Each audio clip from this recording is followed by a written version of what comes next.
خوای گەورە جەل جەلالوو لە قورئانی پیرۆز سوێندی بەو دە ڕۆژە خواردووە. هەڵبەت زانایانیش ئەفەرموون لە قورئانە خوای پەروەردگار سوێن بە هەر شتێ بخوا مانەی ئەهەمیەت پێدانە، بایەخ پێدانە. خوای پەروەردگار بەو عەزەمەت و گەورەی و جەلالەتی خۆی کە سوێن بە شتێک ئەخوا واتە موسڵمان و باوەڕداران ئێوە ئەهەمیەت و گرنگی بایەخی پێ بدەن.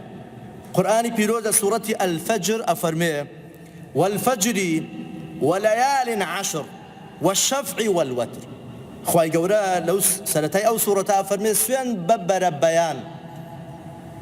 ئەها سەڵات الفەجر لە نێو نوێژەکان تایبەتمەندی خۆی هەیە، ئەها قورئانی فەجر تایبەتمەندی خۆ و ڕێز و تایبەتی خۆی هەیە، بەڵێ فەجری ڕۆژی قوربانیش و هەمان شێوە تایبەتمەندی خۆی هەیە. خوای پەروەردگار هەندێک عولەما و مفەسسیرە فەرموون مەبەستی لە فەجر لێرە بەرەبەیانی ڕۆژی جەژنە.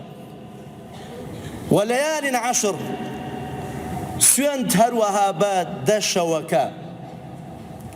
اینجا پێغەمبەری خوا لە فەرمودەیە کە ئەفەرمێ العەشر عەشر الحەج ئەو عەفەن الئەضحا، ئەفەرمێ دە ڕۆژەکان کە خوای گەورە ئەفەرمێ وەلەیال عەشر مەبەستی لە دەشە و ڕۆژی قوربانە. پێغەمبەری خوا فەرمێ صلی الله عليه وسلم.